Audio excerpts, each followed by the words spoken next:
अस्सलामुअलैकुम। SMTV global के साथ मैं हूं आमना अनफाल। सबसे पहले न्यूज़ हेडलाइंस।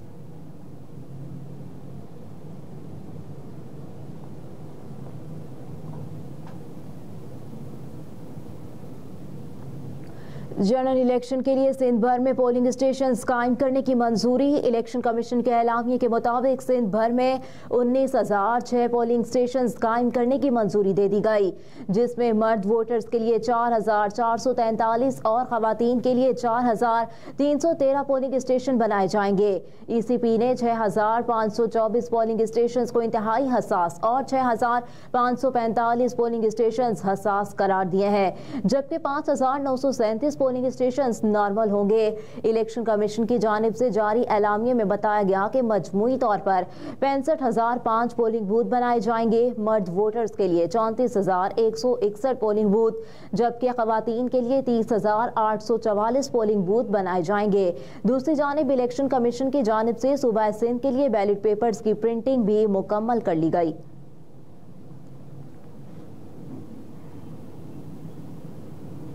खैबर पख्तूनख्वा में PTI रहनुमाओं के खिलाफ 3 MPO के तहत मुकदमात की तफसीलात सामने आ गई।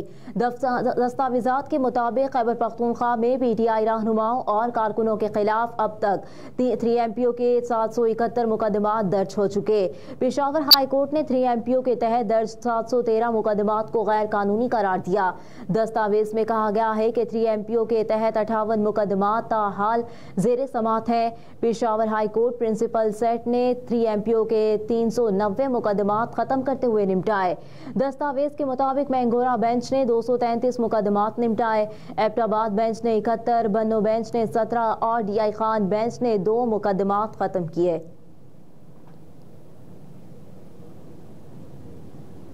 जमात इस्लामी के रहनुमाओं के खिलाफ सरकारी मुलाजमीन को धमकाने का मुकदमा दर्ज। DMA के मुलाजिम की दरखास्त पर तर्जुमान जमात इस्लामी आमिर बलोच समेत 20 कारकुनों को थाना आबपारा में दर्ज होने वाले मुकदमे में नामजद किया गया है। मुकदमे में कार्य सरकार में मुदाखलत, सरकारी एहलकारों को धमकियां देने समेत दीगर दफात शामिल की गई हैं। मुकदमे के मतन में मौक़िफ़ अपनाया गया है कि इलेक्शन बैनर्स लगाने की इजाज़त और ना ही फीस जमा करवाई गई। जमात इस्लामी के कारकुनों की जानिब से गरेबान पकड़ा गया और जान से मारने की धमकियां दी गई।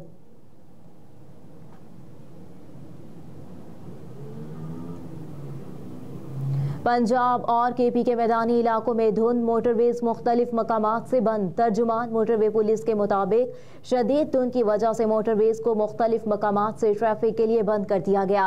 मोटरवे M2 को ठोकर नियाज बेग से फारूकाबाद, कोट मोमिन से रावी टोल प्लाजा, M3 को फैजपुर से जड़ावाला इंटरचेंज, रजाना इंटरचेंज फैजपुर से दरखाना तक बंद कर दिया गया।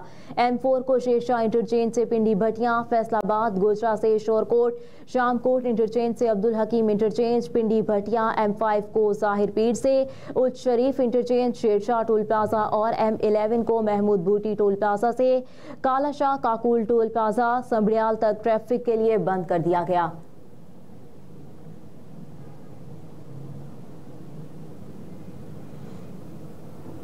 मुल्क में आज से बादल बरसने का इम्कान, पंजाब में हाई अलर्ट जारी कर दिया गया। महकमा मौसमियात के मुताबिक तवील खुश्क मौसम के बाद मगरबी हवाएं आज मुल्क में दाखिल होंगी, जो आज 27 से 31 जनवरी तक मुल्क के बालाई इलाकों में मौजूद रहेंगी, जिसकी वजह से गिलगित बल्तिस्तान और कश्मीर में वक्फे वक्फे से हल्की बारिश और पहाड़ों पर बर्फबारी का इम्कान है।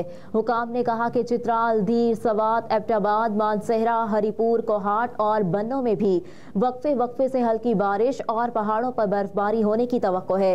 28 और 29 जनवरी को कोयटा, यौब, ज़ियारत, चमन, बारखान और मकरान के साहली इलाकों में बारिश और बर्फबारी मुतवक्के है।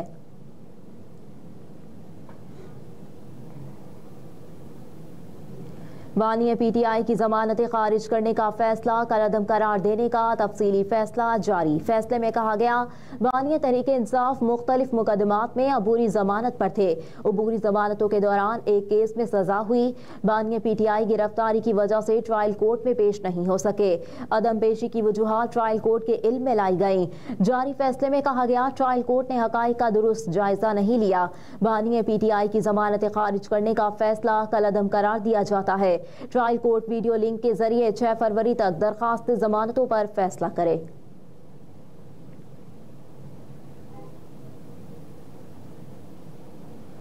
अहमद इसहाक जहांगीर डायरेक्टर जनरल FIA तैनात। वफाकी काबीना की जानिब से अहमद इसहाक जहांगीर की तैनाती की मंजूरी के बाद एस्टेब्लिशमेंट डिवीजन ने नोटिफिकेशन भी जारी कर दिया। काबीना ने पुलिस सर्विस में ग्रेड 21 पर मुलाजमत करने वाले अहमद इसहाक जहांगीर की सर्कुलर असम्बली के जरिए मंजूरी दी थी।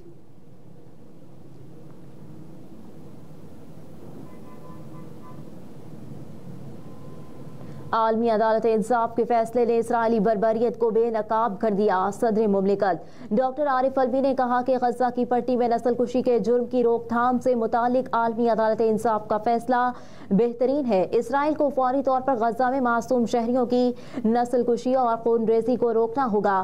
फैसले ने इसराइल की जानिब से की जाने वाली गैर इंसानी कार्रवाइयों और बर्बरियत को बेनकाब कर दिया है।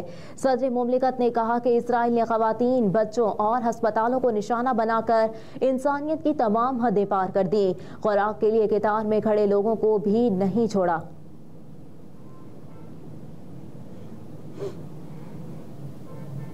Special assistant to prime minister for human rights Mishal Hussain Malik ने कहा है कि आलमी अदालत का फैसला गजा के बेकिसों के लिए उम्मीद की किरण साबित होगा। लाहौर प्रेस क्लब में मिशाल हुसैन मलिक ने आलमी अदालत इंसाफ के फैसले पर रद्द-ए-अमल देते हुए कहा कि आलमी अदालत इंसाफ ने मजलूम फलस्तीनियों की आवाज सुन ली। आलमी अदालत इंसाफ इसराइल को मजालिम बंद करने के फैसले पर अमल भी करवाए। काश मजलूम कश्मीरियों की सदा भी कोई सुने। मिशाल मलिक ने मजीद कहा कि कश्मीरी सदियों से अपने हुकूक के लिए जिद्दोजहद कर रहे हैं।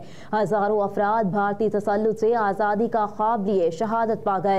आलमी अदालत इंसाफ का इसराइल के खिलाफ फैसला कश्मीरियों के लिए भी उम्मीद की किरण है।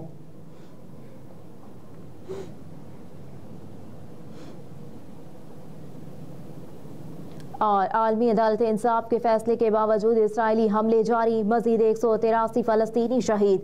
गजा के शहर खान यूनुस में अल-अक्सा यूनिवर्सिटी, अल नसर, अल अमल और अल खैर अस्पतालों के करीब शदीद लड़ाई जारी रही, जहां इसराइली फौज की जानिब से शदीद गोलाबारी और फायरिंग की गई।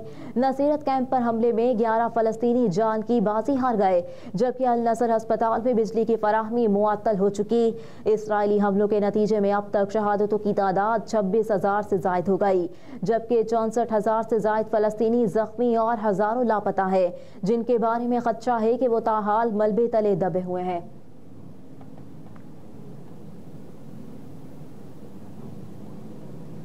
हेडलाइंस आप जान चुके। न्यूज़ स्टूडियो से फिल वक्त इतना ही। आप देखते रहिए SM TV ग्लोबल।